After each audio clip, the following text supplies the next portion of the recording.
बिस्मिल्लाहिर्रहमानिर्रहीम अस्सलाम वालेकुम। आज के लेक्चर में हम लोग डिस्कस करेंगे chapter number 5 bad and doubtful debts. अपनी बुक को रीड करने से पहले हम लोग इनके कॉन्सेप्ट्स को सीखेंगे कि बैड एंड डाउटफुल डेट से बेसिकली क्या मुराद है, इसको किस तरह से हम लोगों ने अकाउंट फॉर करना है, इसका जो अकाउंटिंग हम लोग करेंगे उसकी calculation statement of financial position में या स्टेटमेंट ऑफ कॉम्प्रिहेंसिव इनकम में हम लोगों ने कहाँ कहाँ पे किस अमाउंट के साथ इनको रिकॉर्ड करना है, इन डिटेल हम लोग इन चीजों को देखेंगे। सबसे पहली बात, हमारे बैड एंड डाउटफुल डेट्स का ताल्लुक सिर्फ और सिर्फ हमारे ट्रेड रिसीवेबल्स की अमाउंट के साथ है।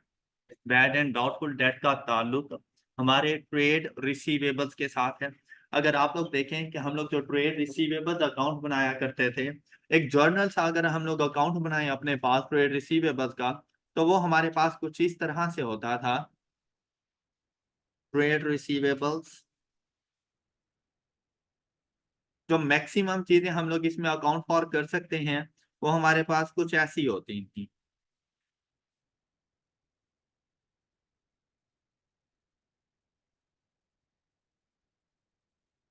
ट्रेड रिसीवेबल्स अकाउंट,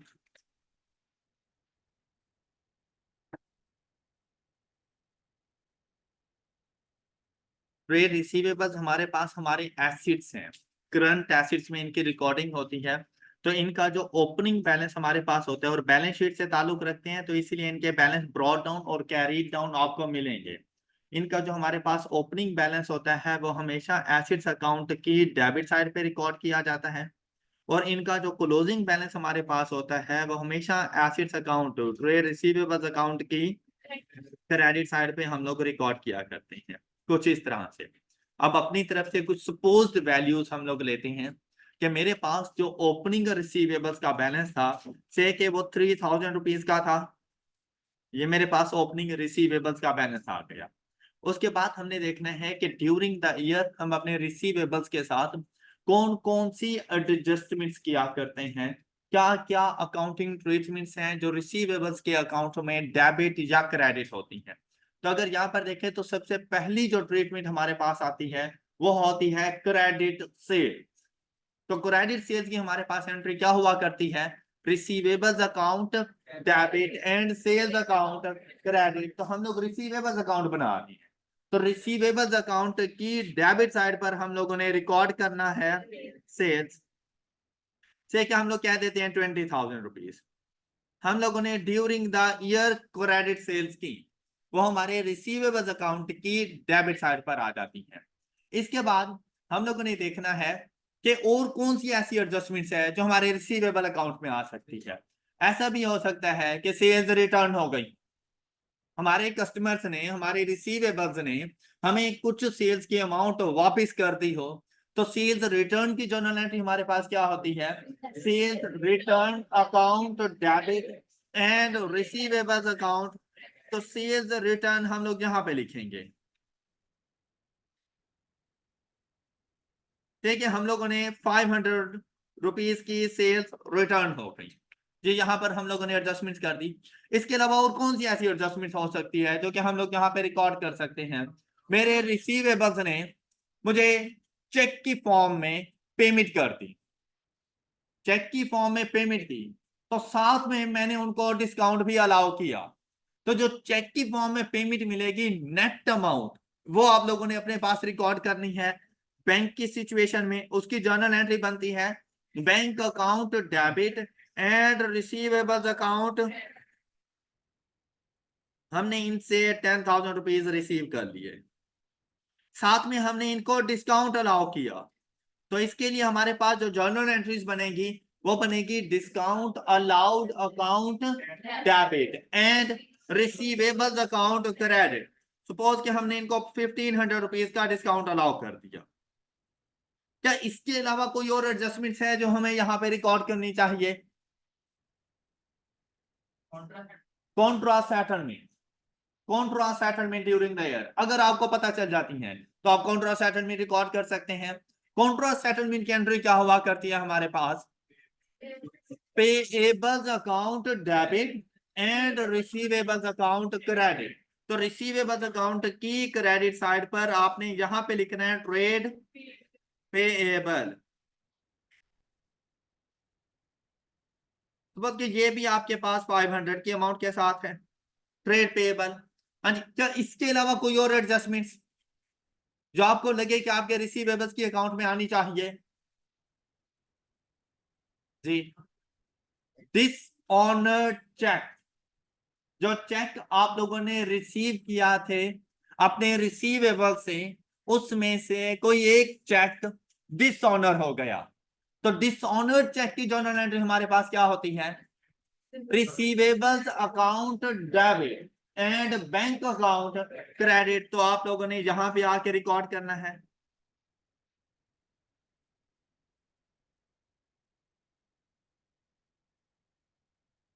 एक चेक आपका डिसऑनर हो गया, तो आपने आके उसकी एडजस्टमेंट्स कर दी।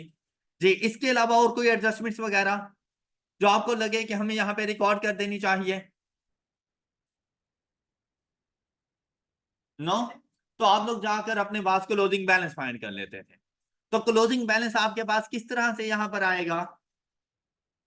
डेबिट साइड का टोटल, और डेबिट साइड का टोटल हमारे पास बन रहा है 23,500। यहां पर भी 23,500, और बैलेंस कैरीड डाउन आप लोगों ने जाके रिकॉर्ड करना है अपने पास 11,000।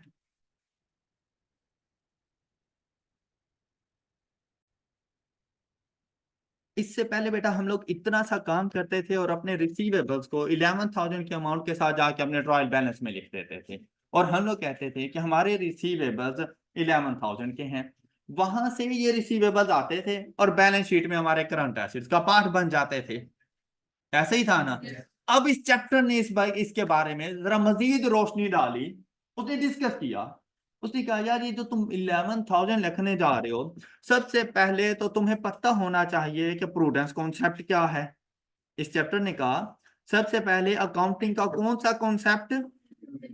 प्रूडेंस।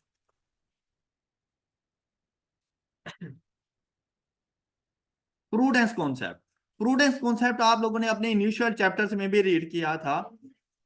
अगर यहां पर सिर्फ उसकी बात करो ना, तो इससे मुराद ये है कि आप अपने एसिड्स को ओवरस्टेट नहीं कर सकते, एसिड्स को ओवरस्टेट नहीं करना।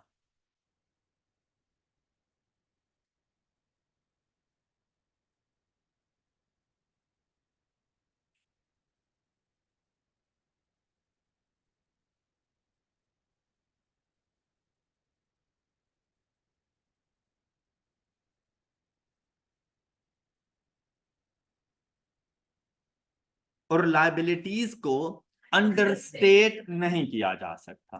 लेकिन यहां पर अभी हम लोग सिर्फ बात करने जा रहे हैं रिसीवेबल्स के बारे में। रिसीवेबल्स मेरे एसिड से, उसने कहा कि एसिड्स को ओवरस्टेट ना करना।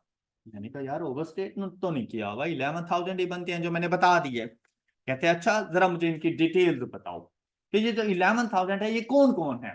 लिस्ट ऑफ बैलेंसेस निकाल के दो मुझे, books of prime entries, receivable ledger, list of balances. उसने कहा कि जरा मुझे रिसीवेबल लेजर्स निकाल के दो, लिस्ट ऑफ बैलेंसेस दो, कि ये 11,000 तुम्हें कहां से मिले। तो हमने उसको जरा डिटेल्स प्रोवाइड की। हमने कहा कि यार हमारे पास mister A, mister B,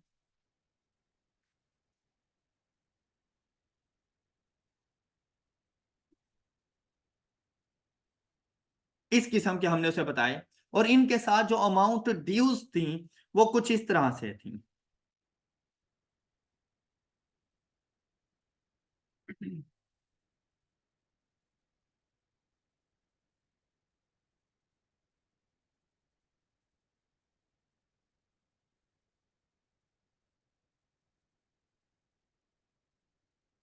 and in total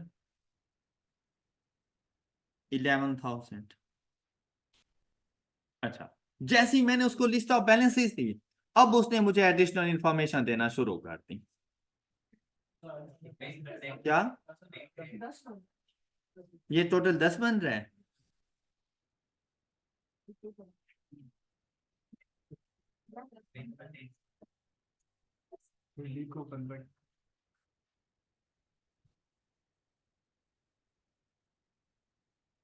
okay. अच्छा अब देखें, अब उसने हमें कुछ डिटेल्स बताई इससे रेलिवेंट। उसने कहा ये जो मिस्टर डी है, क्या इसकी डेथ नहीं हो गई?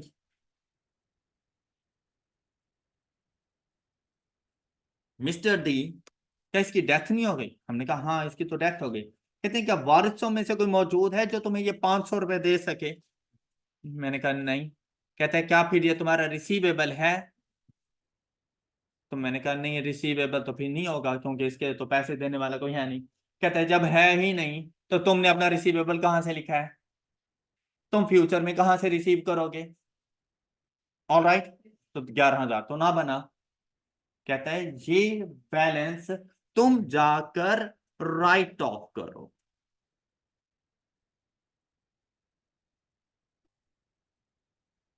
क्या मतलब? राइट ऑफ करने से क्या मुराद है कि अपने लिस्ट में से, लिस्ट ऑफ बैलेंसेस में से, अपने रिसीवेबल्स में से इसको निकाल दो और ये तुम्हारा रिसीवेबल नहीं है। ये बात क्लियर? अच्छा, उसके बाद बात हुई मिस्टर बी की। कहता है मिस्टर बी क्या बैंकरप्ट नहीं हो गया?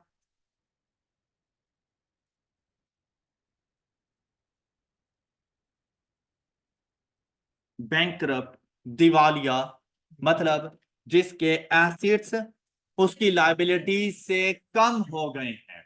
मतलब जितना उसके ऊपर कर्ज है ना, उसको पे करने के लिए उसके पास कुछ भी मौजूद नहीं है कि वो अपना कर्ज पे कर सके। उसे कहा जाता है बैंकरप्ट, दिवालिया, इंसॉल्वेंट का वर्ड यूज कर सकता है। तो कहता है जब वो बैंकरप्ट हो गया, उसके पास कुछ है ही नहीं या फाइनेंशियल क्राइसिस में मौजूद है, तो क्या तुम्हें लगता है तुम्हें इसमें से 2,000 रुपए मिल जाएंगे? तो इसके ऊपर अब चांसेस होते हैं, हो सकता है कि हम उसे कहें कि नहीं 2,000 तो नहीं, लेकिन मैं एक्सपेक्ट कर रहा हूं कि 1,000 रुपए मिल जाएंगे, तो 1,000 रुपए मेरे डूबेंगे। ऑल राइट, तो अगर ऐसी सिचुएशन हो तो फिर राइट ऑफ करने की जरूरत नहीं है। अगर आप शक पर मौजूद हो तो फिर रिसीवेबल्स में से उसको डिडक्ट करने की जरूरत नहीं होती, आप उसको अपना रिसीवेबल रिकॉर्ड करो। ऑलराइट, ये बात समझ आ गई?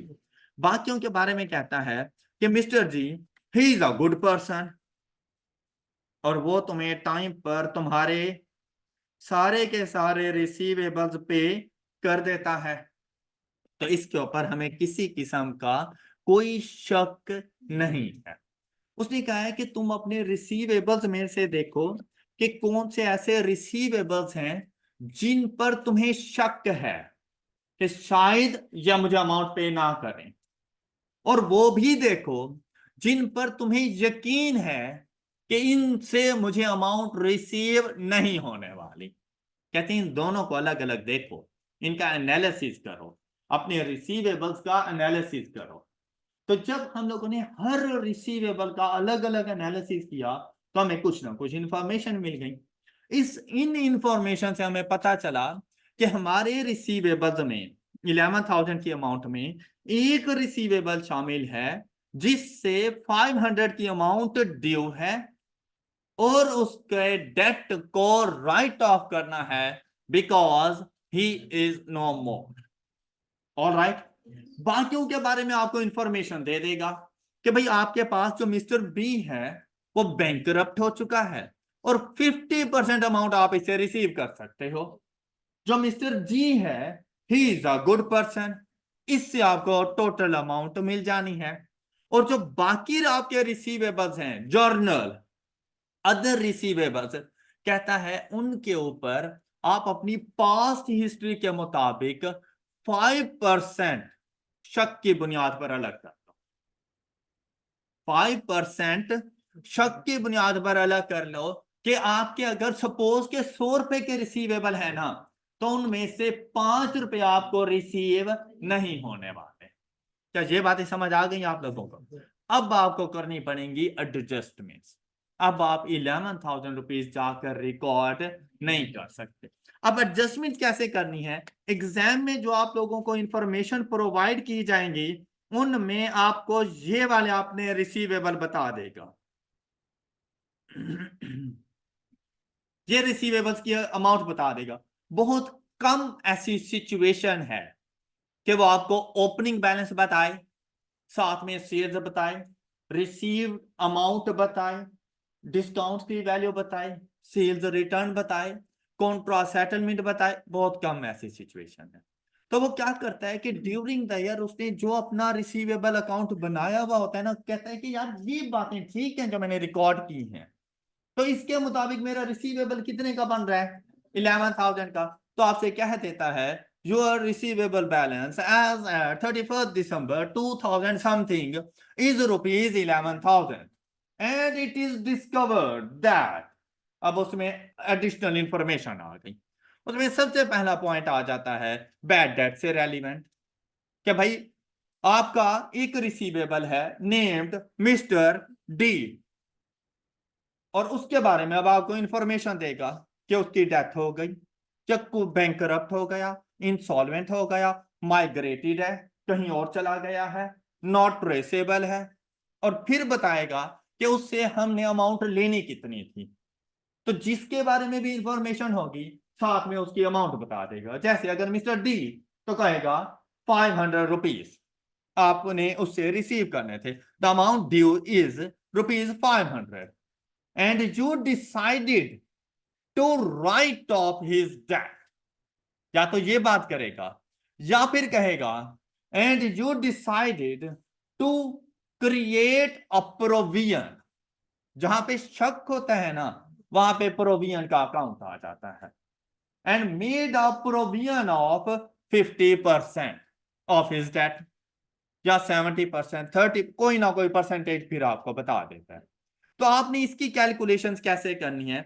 सबसे पहले आप लोगों ने ना अपने पास एडजस्टेड रिसीवेबल्स का अकाउंट बनाना है। देखिए रिसीवेबल का अकाउंट आप लोगों ने ऊपर बना लिया,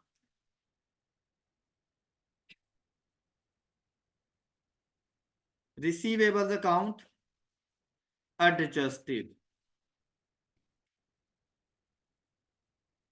ये अब देखिए आप लोगों ने तो एमसीक्यू सॉल्व करने हैं, तो आपने इस टॉपिक को समझना है एमसीक्यू से रेलेवेंट, कि मैंने जाकर क्या कुछ करना है।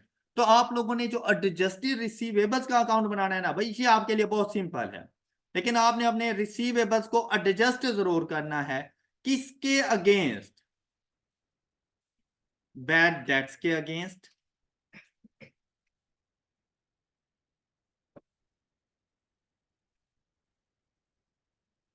यहां पर आप लोगों ने अब बैलेंस ब्रॉड डाउन नहीं लिखना, क्योंकि 11,000 तो आपका बैलेंस कैरीड डाउन है। ब्रॉड डाउन आपने नहीं लिखना, यहां पर आपने लिखना है अनएडजस्टेड बैलेंस।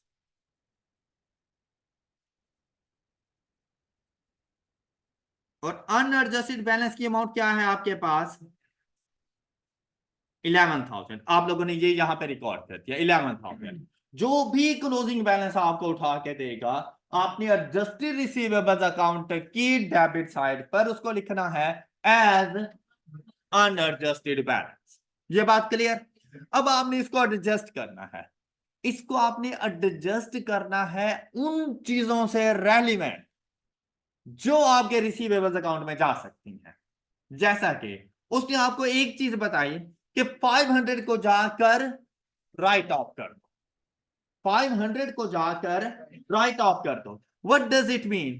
कि भाई आपने अपने रिसीवेबल्स के बैलेंस से 500 रुपए निकाल लेने हैं, कम कर लेना है, तो क्रेडिट साइड पे 500। तो हमने पूछा कि भाई ये राइट ऑफ करके रिसीवेबल से निकाल दिए तो इसको कहां पर लेकर जाएं? तो उसने कहा कि बेसिकली आपका डेट था, कर्ज था, जो कि आपको नहीं मिला, तो ये आपका बैड डेट है। ये एक ऐसा डेट है जो आपको रिकवर नहीं हो सका, तो ऐसे डेट को आपने नाम देना है बैड डेट। तो इसको कहता है आप बैड डेट के अकाउंट में लेकर जाओ। यहां से आपने इसको लेना है रिसीवेबल से और इसको रिकॉर्ड कर देना है बैड डेट के अकाउंट में। तो मुझे ऐसा लग रहा है जैसे ये मेरा एक किस्म का लॉस है, मेरे एसिड्स के ऊपर 500 रुपीज का ये मुझे एक लॉस हो गया है, जो मुझे रिकवर नहीं होने वाला। तो बेसिकली ये जो बैड डेट का अकाउंट है, ये आपका एक किस्म का एक्सपेंस अकाउंट है। ऑल राइट, तो यहां से हमें पता चल गया कि हम इसकी जर्नल एंट्री क्या रिकॉर्ड करेंगे, bad debt expense account debit and receivable account. तो अब आप लोगों ने अपने पास एक और अकाउंट बनाना है जिसका नाम होगा बैड डेट एक्सपेंस। ये बात क्लियर? बनाएं जरा जल्दी से, शाबाश। तो इसके साथ ही आप लोगों ने ना एक और अकाउंट अपने पास मेंटेन किया,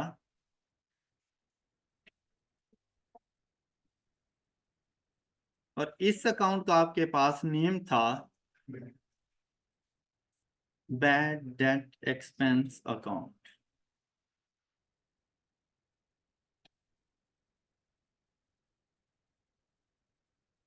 और आपको इसकी जर्नल एंट्री भी समझ आ गई होगी। आपके एमसीक्यूज में आपसे जर्नल एंट्रीज भी पूछी जा सकती हैं, तो आपको हर अकाउंट, हर ट्रीटमेंट के बारे में पता हो। अब देखिए, bad debt expense account debit हो रहा है कितनी अमाउंट से और किसके अगेंस्ट? तो एडजस्टेड रिसीवेबल, भाई वो तो हमारा अपना अकाउंट है वैसे, लेकिन है तो रिसीवेबल ना, तो आपने यहां पर ट्रेड रिसीवेबल्स लिखनी है।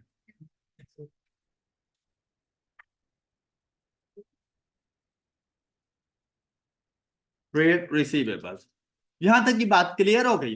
अच्छा, अब सुने, अब हमने उससे पूछा कि भाई मिस्टर डी के बारे में तो हमें पता चल गया, लेकिन मिस्टर बी ने भी मेरे यार 50% अमाउंट नहीं देनी, तो क्या 1000 से जाकर इसको बैड डेट करूं? उसने कहा नहीं, इसको नहीं करना, क्योंकि अभी ये 50% अमाउंट तुम्हें भी कंफर्म नहीं है कि पता नहीं उसने 50% नहीं देनी, या हो सकता है पूरा 2000 ही ना दे, क्या ऐसा भी हो सकता है कि 2000 तो दे दे आपको। तो तुम्हें सिर्फ शक है, तो शक जिसके ऊपर हो उसको अपने रिसीवेबल्स की लिस्ट से राइट ऑफ नहीं कर। ये बात क्लियर? तो उसका क्या करना है? कहते हैं इसके लिए अलग से कैलकुलेशंस करना, जिनके ऊपर शक हो उसके ऊपर अलग से कैलकुलेशंस करना, और उनको अपने पास अलग से रिकॉर्ड करना, और उन्हें बताने की जरूरत नहीं है कि मैंने तुम्हें शक की बुनियाद के ऊपर रखा हुआ है। ये बात हमने रिसीवेबल्स को नहीं बतानी, क्योंकि फिर उसने आपको वैसे ही पैसे नहीं देने। All right? अच्छा, अब क्या करना है? अब हम लोग गए, हमने कहा क्या रिसीवेबल्स में कोई और एडजस्टमेंट्स है? तो उसने कहा तुम्हें याद है कि पिछले साल तुम्हारा एक रिसीवेबल था 300 रुपीज के साथ, और तुमने उसको राइट ऑफ किया था। पिछले साल की बात है। हमने हमारा एक रिसीव, जिस तरह इस करंट ईयर में 500 के साथ मेरा एक रिसीवेबल, मैंने इसको बैड डेट रिकॉर्ड कर दिया। कहते तुम्हें याद है पिछले साल तुम्हारा एक रिसीवेबल था 300 रुपीज का, तुमने उसको राइट ऑफ किया था, लेकिन आज उसने तुम्हें 300 रुपए वापस कर दिए। आज उसने तुम्हें 300 रुपए वापस कर दिए। तो बेटा जिसको राइट ऑफ करो उससे भी ना जाकर बताओ कि भाई मैंने तुम्हें राइट ऑफ कर दिया, you are no more my receivable. तो उसने तुम्हें कभी भी कोई भी अमाउंट नहीं देनी। आप अपने पास उसको राइट ऑफ कर दो, लेकिन उससे जतलाते रहो कि भाई तूने मेरे पैसे देने हैं। चाहे तुम अपनी तरफ से उसको एक्सपेंस रिकॉर्ड कर चुके हो, लेकिन उसे बताते रहो।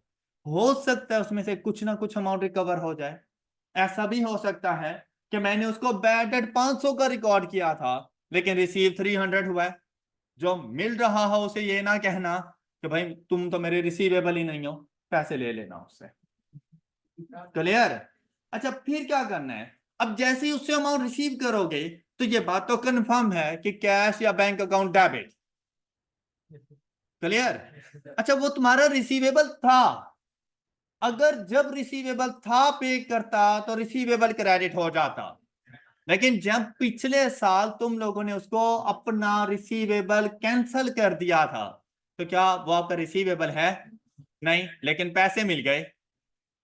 तो कहते हैं कि कैश को डेबिट, और आप लोगों ने ये देखो कि आपने जब उसको रिसीवेबल निकाला था तो कहां पे रखा था? हमने कहा बैड डेट में। कहते हैं वापसी भी बैड डेट को दो। समझ तो नहीं आई? क्या रिपीट करना? जो रिटर्न हुआ उसको भी हमने बैड डेट में लेके बैड डेट में उसको क्यों रखना है? क्योंकि वो रिटर्न हो गया हमें। क्योंकि रिटर्न हो गया है, इसलिए बैड डेट में रखना है। उसी का क्योंकि इसलिए रखना है क्योंकि पिछले साल अब वो मेरे बैड डेट का पार्ट बना हुआ था, इसीलिए इस साल भी उसको बैड डेट में ही लेकर जाना है। तो अक्सर ऐसा होगा, इसे कहा जाता है बैड डेट रिकवरी। एक ऐसा डेट जिसको आप पहले बैड रिकॉर्ड कर चुके थे, वो रिकवर हो चुका है। तो बेटा जब बैड रिकॉर्ड किया था उस टाइम पे आपने उसको अपना एक्सपेंस बनाया था। अब जब रिकवर हो चुका है तो बेसिकली आपकी इनकम बन चुका है। तो आपके पास दो ऑप्शंस हैं, या तो कैश को डेबिट करने के बाद उसको अपनी इनकम के तौर पे ट्रीट करो, बैड डेट रिकवरी इनकम को क्रेडिट करो, तो उसके लिए आपको एक नया अकाउंट बनाना पड़ेगा और जाकर फिर इसको फाइनेंशियल स्टेटमेंट्स में अदर इनकम के तौर पे रिकॉर्ड करोगे। दूसरा ऑप्शन, जब आपने बैड डेट किया था तो आपने बैड डेट को डेबिट और रिसीवेबल को क्रेडिट, तो उस रिसीवेबल से निकाल कर बैड डेट में उसको रखा हुआ है। तो अब अगर रिकवर हो चुका है तो कहते हैं कैश को डेबिट और बैड डेट एक्सपेंस अकाउंट को क्रेडिट। हम लोग सेकंड ऑप्शन पे चलेंगे, हम लोग bad debt recovery income option जरूर मौजूद है आपके पास, लेकिन हम लोग उसको अपनी इनकम नहीं बनाएंगे, हम लोग उसको अपने एक्सपेंस में से डिडक्शंस के तौर पर लेकर जाएंगे। ये बात क्लियर हो गई? तो हम लोग यहां पे उसको आके लिखेंगे bank account debit and bad debt expense bye amount, और ब्रैकेट में लिख दो बैड डेट रिकवर्ड, ताकि आपको बाद में याद हो कि इन केस कभी भी कोई बैड डेट रिकवर होता है तो वो बैड डेट एक्सपेंस अकाउंट की क्रेडिट साइड पे लिखा जाएगा। ये बात क्लियर हो गई? अच्छा, अब देखें रिसीवेबल्स के पास। तो उसने कहा भाई रिसीवेबल्स को आप क्लोज कर दो, सिर्फ एक बैड डेट ही था जो तुमने पहले रिकॉर्ड नहीं किया हुआ था और अब तुमने रिकॉर्ड कर दिया। अच्छा यहां पर देखें ऊपर, तो मैंने कॉन्ट्रा सेटलमेंट रिकॉर्ड की हुई है 500 की, एम आई राइट? अच्छा ऐसा भी हो सकता है कि भाई ड्यूरिंग द ईयर मैंने कोई अपनी कॉन्ट्रा सेटलमेंट रिकॉर्ड ना की हो, तो वो मुझे एडिशनल इंफॉर्मेशन में बताएगा कि भाई आपका एक रिसीवेबल है कोई मिस्टर सी, और उससे आपने 1000 रुपए लेने हैं, लेकिन वो आपका पेबल भी है 500 रुपए से, और दोनों ने मिलकर यह एग्री किया कि आप उसके बैलेंस को सेट ऑफ कर दोगे। अब आपको कॉन्ट्रा सेटलमेंट करने की जरूरत है, तो अब आप जाओगे लेसर अमाउंट के साथ कॉन्ट्रा सेटलमेंट करोगे, और अपने इस एडजस्टेड रिसीवेबल्स में जहां पर आपने बैड डेट लिखा है इसके नीचे आप लोगों ने पेएबल्स और 500 की अमाउंट लिख देनी है। मतलब हर वो चीज आपने एडजस्टेड रिसीवेबल में रिकॉर्ड करनी है जो ड्यूरिंग द ईयर रिकॉर्ड करनी थी लेकिन आपने रिकॉर्ड नहीं की, वो आपने रिकॉर्ड करनी। ऑल राइट, और अपने रिसीवेबल्स को एडजस्ट करना है। अब यहां पर मैं कॉन्ट्रा सेटलमेंट पहले ही रिकॉर्ड कर चुका था, सिंपली आकर मैं इसकी क्लोजिंग कर दूंगा और मेरे रिसीवेबल्स का बैलेंस बन जाएगा ये 11,000, यहां से इसका टोटल भी 11,000 और एडजस्टेड रिसीवेबल्स मेरे पास आ जाएंगे 10,000। क्या आप सब बच्चों को ये बात क्लियर हो गई? अच्छा मैंने कहा कि चलते हैं 10,500 जाके रिकॉर्ड करते हैं फाइनेंशियल स्टेटमेंट्स में, क्योंकि अब ये एडजस्ट हो गए। दोबारा से अकाउंटिंग ने रोक लिया, उसने कहा हौसला सब्र करो, रुको जरा, अभी बताते हैं कि उसने कहा कि यार तुम्हारे पास वो बैंकरप्ट वाला पर्सन नहीं था 2,000 रुपए का, और तुम खुद ही तो कह रहे थे कि उसमें से 50% अमाउंट नहीं रिसीव होनी, और तुम्हारे 10,500 का भी वो पार्ट है, और साथ में तुमने ये भी कहा था कि बाकी तमाम रिसीवेबल्स के ऊपर मैं 5% की प्रोविजन भी चार्ज करूंगा। कहते हैं वो तो करके जाओ, अभी भी तुम्हें इनके ऊपर शक है ये कंफर्म नहीं है कि तुम्हें 10,500 मिलने वाला है, कैसे ही है ना। तो इसके लिए बनाया जाता है एक अलग से अकाउंट, और उस अकाउंट का नाम होता है हमारे पास provision for doubtful debt. Bad नहीं, डाउटफुल डेट।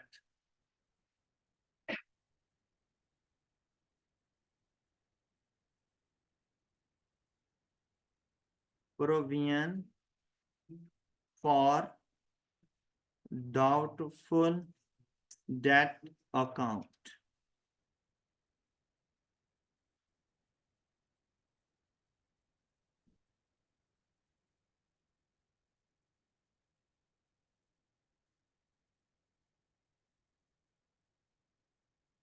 जी बेटा, provision for doubtful debt account, ये बेसिकली आपके पास कॉन्ट्रा एसिड अकाउंट होता है।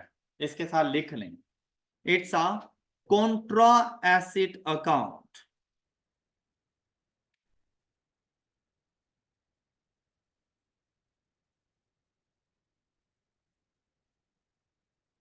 क्या मतलब है इसका, कि जैसे एसिड्स की नेचर हमारे पास क्या होती है, तो इसकी नेचर क्रेडिट है, उसके उलट होता है, हमारे एसिड्स को डिक्रीज करता है।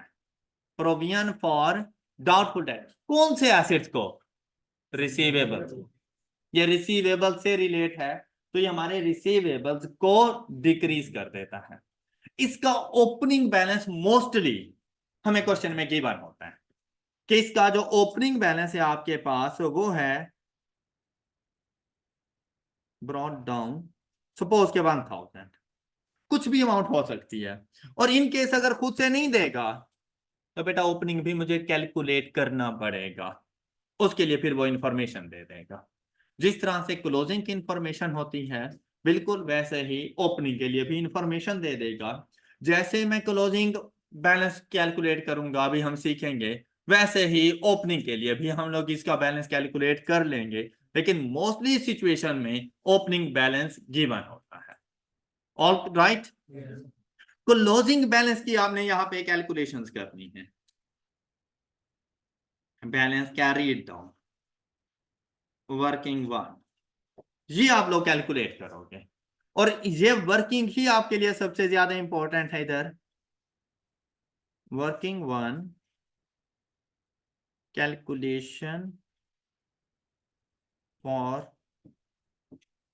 क्लोजिंग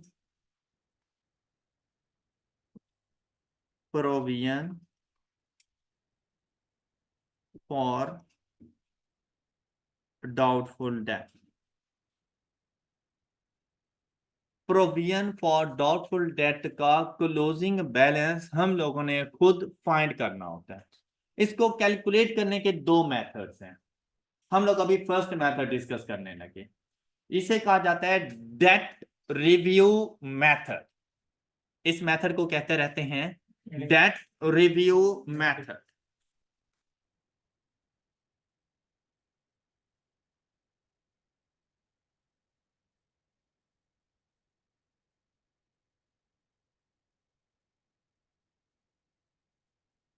इस मेथड के तहत आप लोगों ने अपने जितने भी रिसीवेबल्स होते हैं उनको तीन किस्म की क्लासिफिकेशंस में डिस्ट्रीब्यूट करना है। अपने रिसीवेबल्स की क्लासिफिकेशन,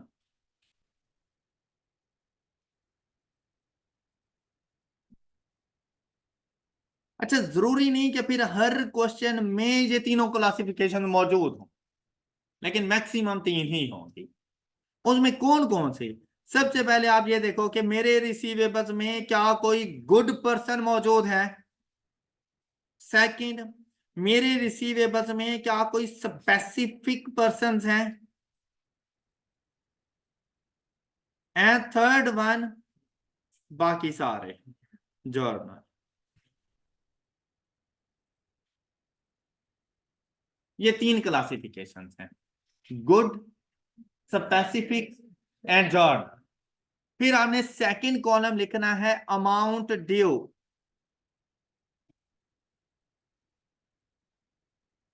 कि मैंने इनसे कितनी अमाउंट रिसीव करनी है। अमाउंट ड्यू, वो कॉलम आपने फिल करना है। फिर आपके पास आ जाएगा प्रोविजन रेट, कि कितने परसेंट चांसेस हैं कि मुझे इनसे अमाउंट रिसीव नहीं होने। अमाउंट रिसीव ना होने का रेट आपने यहां पे लिखना है, अमाउंट रिसीव होने का रेट नहीं लिखना। जो अमाउंट आपको रिसीव नहीं होनी, जिस पर शक है आपको, आपने वो रेट यहां पे लिखना है। सपोज अगर वो आपसे कह देता है किसी भी रिसीवेबल से रेलिवेंट है कि भाई मिस्टर ए है, उसका डेट है 1000 रुपीज का, and I expected that 70% amount will be received. तो रेट ऑफ प्रोविजन 70% नहीं है, 30% है। अगर आपसे कहे mister be the amount due is ₹1500 and 40% amount is not received, तो प्रोविजन रेट 40% है, आप 60 नहीं है। क्लियर? आपने वो रेट उठाना है जिस पर अमाउंट रिसीव नहीं होनी। क्लियर? फिर आपने इस अमाउंट ड्यू को मल्टीप्लाई करवाना है रेट के साथ, प्रोविजन रेट के साथ। तो आप लोगों के पास प्रोविजन अमाउंट आ जाएगी। पीए स्टैंड्स फॉर प्रोविजन अमाउंट, कि कितनी अमाउंट पर मुझे शक है।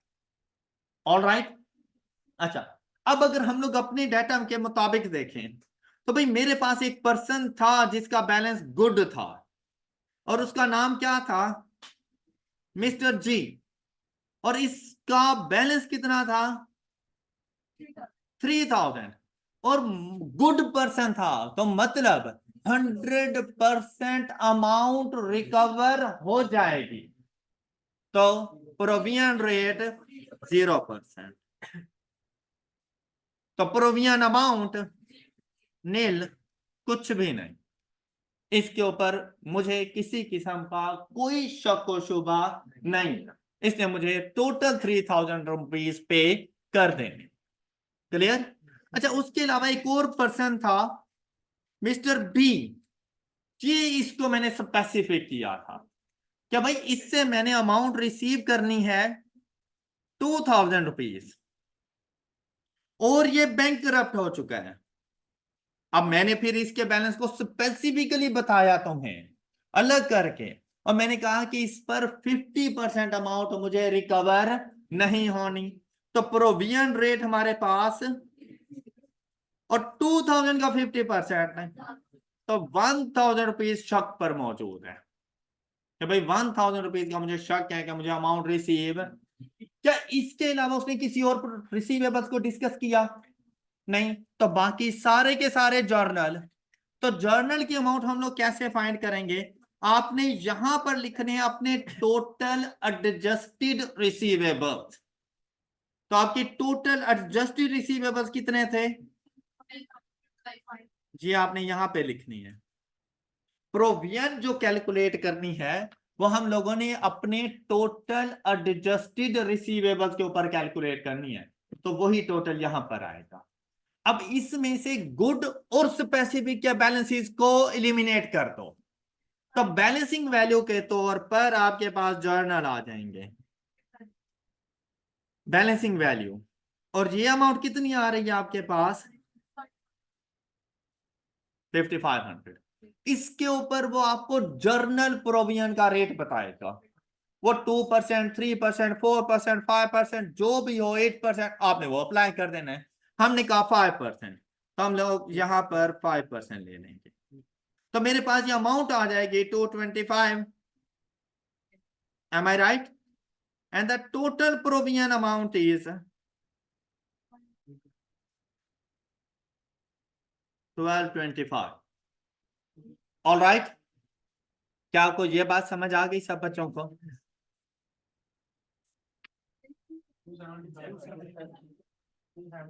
क्या? अच्छा हाँ ठीक है, 275।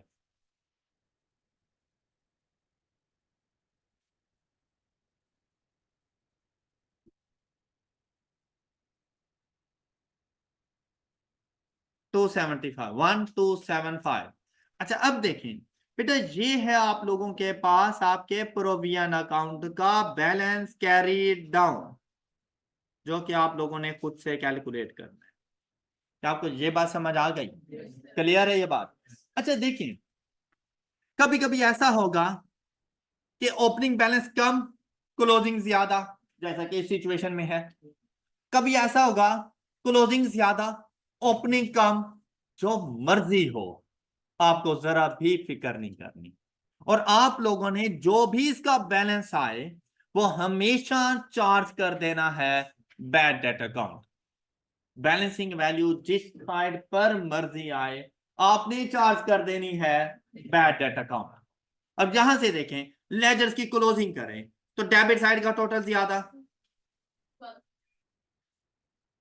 ये लेजर्स की बैलेंसिंग के मेथड के मुताबिक आपने चलना है 1 2। तो यहां से देखो कितना बैलेंसिंग अमाउंट आ गई, और ये 275 आपने चार्ज कर देना है बैड डेट एक्सपेंस अकाउंट। अब देखिए, अगर ओपनिंग ज्यादा होता और क्लोजिंग कम होता तो ये बैलेंसिंग अमाउंट प्रोविजन अकाउंट की डेबिट साइड पर आ जाती, तो आप लोग यहां पे लिख लेते। तो आपने यहां पर जरा भी नहीं परेशान होना कि भाई ये कम आया है या ज्यादा आया है, कहां पर कैसे लेकर जाऊं। अब जरा इसकी जर्नल एंट्री देखें, इसकी जर्नल एंट्री आपके पास क्या बनेगी? Bad debt expense account debit and provision for doubtful debt account credit. कब? जब क्लोजिंग प्रोविजन ज्यादा हो। Am I right? In case कभी पूछ ले आपसे, जब भी वो पूछे ना कि अगर आपके पास क्लोजिंग प्रोविजन ज्यादा हो गई है तो उसकी जर्नल एंट्री क्या बनेगी, आप अपनी तरफ से अमाउंट से ज्यूम करके देख लेना कि कौन सी साइड पे बैलेंसिंग वैल्यू जा रही है। वैसे अगर क्लोजिंग ज्यादा हो रहा है तो लाजमी बात है क्रेडिट साइड पे बैलेंसिंग वैल्यू है, और अगर ओपनिंग ज्यादा है तो फिर डेबिट साइड पे आपके पास बैलेंसिंग वैल्यू आएगी। तो प्रोविजन अकाउंट डेबिट क्रेडिट उसके मुताबिक कर लेना। और दूसरा जो इंपैक्ट है बैड डेट एक्सपेंस को फेंक देना। क्लियर? यहां से आप देखें बैड डेट एक्सपेंस क्या हो रहा है, तो जाओ इसको डेबिट करो, आपके पास तो अकाउंट मौजूद है। आपने इसको डेबिट किया कितनी अमाउंट से? इसके against provision for doubtful date. ये बात क्लियर सब बच्चों को? अच्छा अब देखें, आपका रिसीवेबल्स का अकाउंट भी क्लोज हो चुका था, आपका प्रोविजन का अकाउंट भी क्लोज हो चुका है, और अब लास्ट अकाउंट है आपके पास बैड डेट एक्सपेंस। मुझे एक बात बताओ, क्या ये सिर्फ बैड डेट है या इसमें डाउटफुल भी शामिल हो चुका है? तो फिर ये bad and doubtful debt account बन जाता है। अगर इसमें सिर्फ बैड रहते, ये डाउटफुल ना था 275, तो फिर तो बैड डेट एक्सपेंस। जब ये डाउटफुल वाले भी आ गए तो फिर इसका नाम बन जाता है bad and doubtful debt expense account. All right? जब बैड डेट एक्सपेंस भी कहते हैं तो इट्स ओके, चलता रहने देना, कोई फर्क नहीं पड़ना। अब इसकी क्लोजिंग कर दो, और इसकी क्लोजिंग चाहे जिस साइड पर मर्जी जाए, जाएगी प्रॉफिट और लॉस में। प्रोविजन की क्लोजिंग बैड डेट को भेजना, और बैड डेट की क्लोजिंग प्रॉफिट और लॉस अकाउंट को भेज देना। अब यहां पर देखो कौन सी साइड ग्रेटर है? Debit side. 775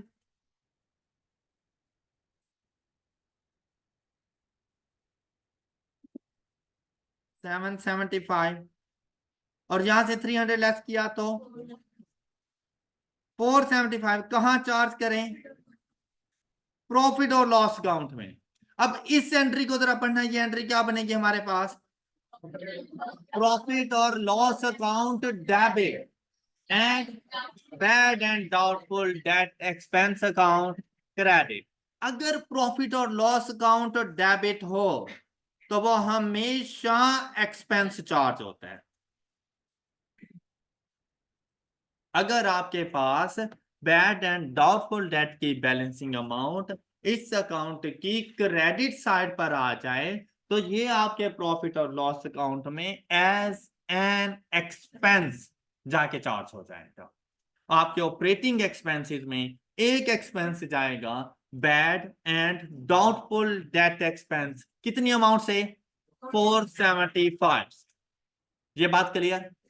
होता बहुत कम है, लेकिन फिर भी अगर ये प्रॉफिट और लॉस अकाउंट की value bad and doubtful debt expense की डेबिट साइड पर आ जाए तो ये बेसिकली रिडक्शन इन एक्सपेंस के तौर पर जाती है, इनकम नहीं रिकॉर्ड होती।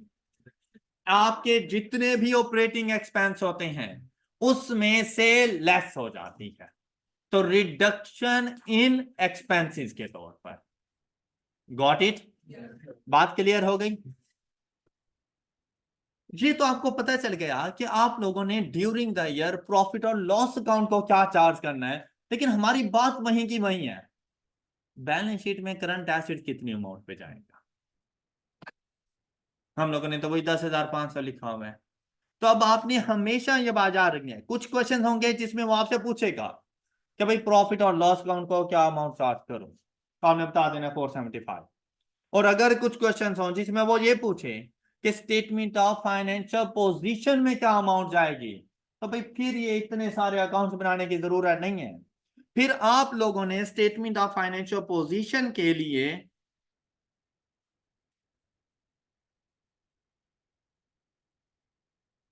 SOFP स्टैंड्स फॉर, और इन शॉर्ट इसको क्या कहा जाता है, बैलेंस शीट। इसमें आप लोगों ने अपने ट्रेड रिसीवेबल्स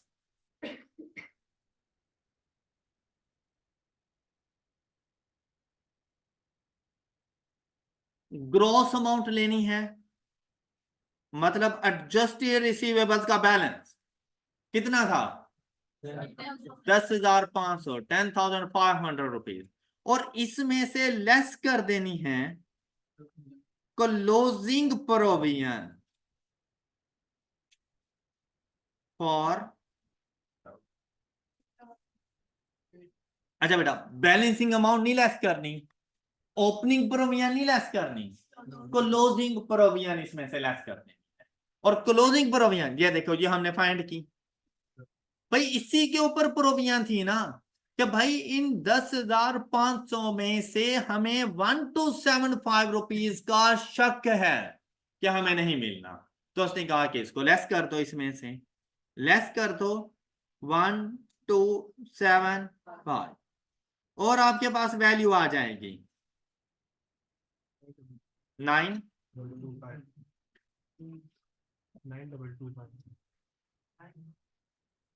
ये है आपके पास नेट रिसीवेबल्स 10,500 ग्रॉस रिसीवेबल्स। जब उसमें से आप लोग लेस करोगे closing provision for doubtful date, तो आपके पास आ जाते हैं आपके नेट रिसीवेबल्स, और ये वो अमाउंट है जो आपकी बैलेंस शीट में एज करंट एसेट्स डिस्क्लोज होगी। ऑलराइट? तो आपसे जब फाइनेंशियल स्टेटमेंट का क्वेश्चन किया जाएगा उसमें ये एडजस्टमेंट्स होंगी, तो उसमें अपने करंट एसेट्स में जो आपने रिसीवेबल शो करने हैं वो 9,225 से करने हैं। ऑलराइट? जबकि आपके अपने रिसीवेबल्स का जो ओपनिंग बैलेंस होता है ना, वो आपके रिसीवेबल्स की ग्रॉस अमाउंट होती है, मतलब 10,500।